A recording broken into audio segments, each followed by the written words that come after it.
बिस्मिल्लाहिर्रहमानिर्रहीम। अस्सलाम वालेकुम काश्तकार भाइयों। बहुत से काश्तकार भाइयों के सवालात थे कि हमें बताएं क्या हम लोग बारिश के बाद खादों का इस्तेमाल कर सकते हैं या नहीं कर सकते। हमारी ज़मीनें पक्के वट की ज़मीनें हैं, हमारी ज़मीनों के अंदर पानी मौजूद है, या हमारी ऐसी ज़मीनें हैं जिसके अंदर वक्त देर तक रहता है, या हमारी ऐसी ज़मीनें हैं कि हमारा जो पानी है वो जल्द खुश्क हो गया है। तो हमने खाद का इस्तेमाल बारिश के अंदर नहीं किया और हमने गंदम को लेट काश्त किया है, तो उस सूरत के अंदर क्या हमें खादों का इस्तेमाल अपनी फसल के अंदर करना चाहिए या नहीं करना चाहिए, इसके बारे में हम लोग वीडियो के अंदर बात कर रहे होंगे। काश्तकार भैया, मैं हूं उस्मान यूसुफ और आप देख रहे हैं अपना किसान पाकिस्तान यूट्यूब। काश्तकार भैया देखें, अगर आपकी ज़मीन पक्के वट की ज़मीन है और जैसा कि बारिशें भी 2 से 3 रोज़ होती रही हैं, उस वक्त को आपको चाहिए था कि आप खाद इस्तेमाल कर लें और आप किसी वजह से खाद इस्तेमाल नहीं कर सके, तो आपको चाहिए कि आप जल्द अज जल्द जो खाद का इस्तेमाल है वो कर दें। अगर आपकी फसल के अंदर खाद का इस्तेमाल होने वाला है तो बेफजूल आपने खाद का इस्तेमाल नहीं करना, वो हमें फ़ायदा पहुंचाने की बजाय नुकसान भी दे सकती है। अगर आप ज़्यादा डोज यूरिया की दे देंगे तो उससे हमारी फसल गिर भी सकती है, क्योंकि आपकी ज़मीन के अंदर पहले ही पानी मौजूद है, आपकी ज़मीन के अंदर देर तक पानी रहता है। जब आप खाद का इस्तेमाल करेंगे और वो जो खाद है वो ओवरडोज हो जाएगी, तो वो जड़ें जो होंगी वो पानी से वैसे ही गलना स्टार्ट हो जाएंगी, क्योंकि पानी ज़्यादा देर तक रहता है, तो वो हमारी मसाइल जो है पैदा कर सकती है। जड़ें कमज़ोर हो जाएंगी, जिसकी वजह से हमारा पौधा जो है वो गिरना शुरू हो जाएगा, तो वो हमारे लिए नुकसान का बाइस हो सकता है। लेकिन इसके बाद हम लोग बात करें वो ज़मीनें जिनके अंदर पानी खुश्क हो जाता है लेकिन वत्तर कायम रहता है, पानी ऊपर हमें नज़र नहीं आता लेकिन वत्तर कायम रहता है, उन ज़मीनों के अंदर अगर ज़मीन वत्तर जो है वो यूरिया खाद को हल करने वाला है और आपने यूरिया खाद का इस्तेमाल करना है और आपको मिल गई है मार्केट से, तो आप लोग इस्तेमाल कर सकते हैं। लेकिन वहाँ पे भी अगर यूरिया का इस्तेमाल नहीं है, यानी कि इस्तेमाल नहीं होने वाला, तो आपने यूरिया खाद का इस्तेमाल हरगिज़ भी नहीं करना। तो वहाँ पे आप कोशिश करें कि माइक्रो न्यूट्रिएंट्स जिसमें कॉपर, बोरान, आयरन, सल्फर वगैरह हो, उसका आप स्प्रे कर दें। किसी भी अच्छी कंपनी का आप माइक्रो न्यूट्रिएंट्स ले आएँ, उसका लाके आप स्प्रे कर दें, आपके लिए इंशाल्लाह फ़ायदा रहेगा। लेकिन पक्के वट की ज़मीन के अंदर अगर आप खाद इस्तेमाल करना चाहते ही हैं, तो आप 2 किलो सल्फ़र जो है वो आपने खाद के साथ, यूरिया के साथ उसको हल करके हल्का सा पानी का छट्टा लगा के आपने छट्टा कर देना है अपनी गंदम की फसल के अंदर। उससे होगा ये कि जो आपकी ज़मीन के अंदर पक्के वट की ज़मीनें हैं उसके अंदर पानी मौजूद है, वो पानी उस सल्फ़र की वजह से ज़मीन के अंदर जल्दी अब्ज़ॉर्ब हो जाएगा, जिससे आपकी फ़सल को ज़्यादा नुकसान नहीं देखने को मिलेंगे। लेकिन अगर आप सल्फ़र का इस्तेमाल नहीं करते और वैसे ही आप यूरिया इस्तेमाल कर देते हैं, तो वो आपके लिए नुकसान का बाइस बन सकता है। और अगर आप उन ज़मीनों के अंदर भी सल्फ़र इस्तेमाल करना चाहते हैं जहाँ पे पानी मौजूद नहीं रहता लेकिन वत्तर देर हाथ तक कायम रहता है, तो वहाँ पे भी सल्फ़र इस्तेमाल करना आपके लिए फ़ायदेमंद साबित हो सकता है। लेकिन इसके बाद बात करें रेतली ज़मीनें, ऐसी ज़मीनें जिसके अंदर ना तो पानी देर तक रहता है ना ही वत्तर देर तक रहता है, क्या उनके अंदर हमें खादों का इस्तेमाल किस तरह करें। देखिए काश्तकार भैया, अगर तो आपकी ज़मीन बिल्कुल ही रेतली है, वहाँ पे तो ज़ाहिर सी बात है ना तो पानी रहने वाला है, अगर हल्की सी धूप लगेगी तो जो थोड़ा बहुत वत्तर बचा होगा वो भी आपका ज़ाया हो जाएगा। वहाँ पे तो गंदम की जो फसल है बड़ी मुश्किल होती है, लेकिन उस पर बहुत ही ज़्यादा मेहनत करनी पड़ती है दूसरी ज़मीनों की निस्बत।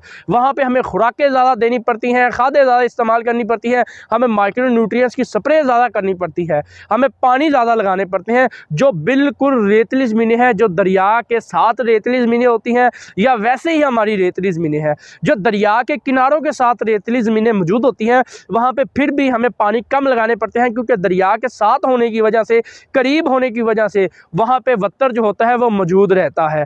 लेकिन इतना वत्तर वहाँ पे भी मौजूद नहीं होता अगर आपकी ज़्यादा रेतली ज़मीन है कि जो आपकी ज़रूरियात को पूरा कर सके। तो वहाँ पे आपने खादों के इस्तेमाल के लिए अपने मौसम को देखते हुए, अपनी ज़मीन की नौइयत को देखते हुए, अपने वेदर की कंडीशन को देखते हुए आपने पानी लगा के अपने खादों का इस्तेमाल लाजमन करना है। अगर आपने वहाँ पे अपनी फसल लेट काश्त की है, तो वहाँ पे 20 दिन के बाद अगर आप खादें इस्तेमाल नहीं कर सके, बारिशें हो गई हैं, तो आपने खादों का इस्तेमाल लाजमन करना है। अगर आप बारिशों के अंदर भी खाद का छट्टा नहीं कर सके तो ये आपके लिए यकीनी है कि अपने दिल को झूठी तसल्ली देने के बजाय आप वहाँ पे खादों का इस्तेमाल करें, क्योंकि बाज़ काश्तकार ऐसे भी हैं जो ये कहते हैं जी बारिश हो गई है अब हमें खाद इस्तेमाल करने की ज़रूरत नहीं है। ये बात दरअसल बिल्कुल गलत है। बारिश के अंदर जो हवा के अंदर नाइट्रोजन मौजूद होती है वो सिर्फ आपकी 10% तक आपकी ज़रूरियात जो है नाइट्रोजन की, जो यूरिया की ज़रूरियात हैं पूरी करती हैं। बाकी 90% जो ज़रूरियात है वो आपने ख़ुद ही पूरी करनी है। उसके लिए आपका खादों का इस्तेमाल इंतहाई ज़रूरी है। और अगर आप पक्के वर्ग की ज़मीन के अंदर खाद इस्तेमाल कर चुके हैं और आप चाहते हैं कि हमारी फसल के ऊपर जड़ों के मसाइल ना हो, ऐसे मसाइल ना हो जो हमारे लिए नुकसान का बाइस बने, तो वहाँ पे आप ला के स्प्रे करें। फंजीसाइड जो स्प्रे है वो ला के कर दें ताकि आपको ज़्यादा मसाइल देखने ना मिले। लेकिन अगर आप मेरा मशवरा मानें तो वहाँ पे अपनी ज़मीन की नौइयत को देखते हुए, अपनी ज़मीन की हालत को देखते हुए कि आपकी ज़मीन के अंदर पानी कितना मौजूद है, वत्तर कितना मौजूद है, वहाँ पे आप माइक्रो न्यूट्रिएंट्स का स्प्रे लाजमन कर दें। और 2 किलो सल्फ़र का जो इस्तेमाल है वो आप लोग यकीनी करें अगर आपने खाद का इस्तेमाल करना है या नहीं करना। अगर आप लोग 2 किलो सल्फ़र इस्तेमाल कर देते हैं तो आप लोग यकीनन वाकई ही आप एक अच्छी पैदावार हासिल कर सकते हैं।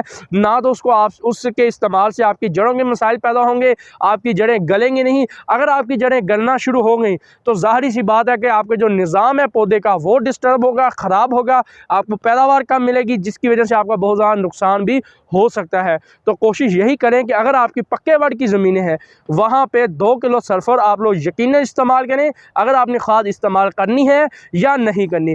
और अगर आप लोग स्प्रे करना चाहते हैं तो माइक्रो न्यूट्रिएंट्स का जो स्प्रे है वो आप लोग यकीनन करें, तो उस स्प्रे से आप लोग वाकई ही में फ़ायदा हासिल कर सकते हैं। तो अगर आप लोग स्प्रे ना भी करेंगे तो आपका ज़्यादा नुकसान तो ना होगा, लेकिन आपको ज़्यादा बेहतर फ़ायदा भी हासिल नहीं हो सकता। काश्तकार भी, और अगर आपकी ज़मीन पक्के वर्ग की है और पानी मौजूद है, जैसा कि मेरे पीछे आप देख रहे हैं ये भी ज़मीन पक्के वर्ग की है, लेकिन यहाँ पे जो गंदम की काश्त है वो लेट की गई है। अभी ये जो फसल है ये अगर मैं आपको दिखाऊँ तो ये जो फसल है ये सिर्फ़ और सिर्फ इसकी उम्र 25 से 30 दिन के दरमियान की है। और ये जो फसल है ये शगुफ़ा साजी पे पहुँची है और इस फसल के अंदर खाद का इस्तेमाल बिल्कुल भी नहीं किया गया, क्योंकि मौसम जो था वो ख़राब हो गया था, बारिशें होना शुरू हो गई थी। और बारिशों के अंदर भी बदकिस्मती ये थी कि इन्हें यूरिया खाद जो थी वो नहीं मिल सकी थी।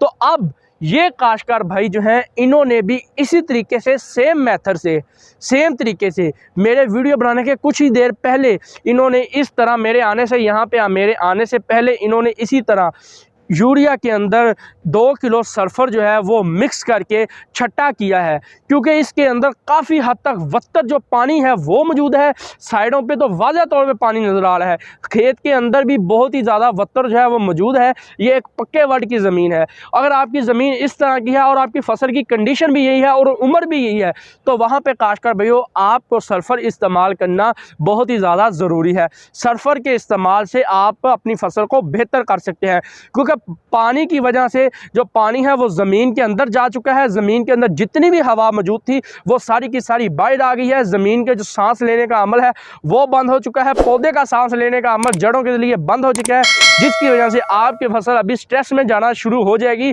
और आपको नुकसान जो है वो देखने को मिल सकता है।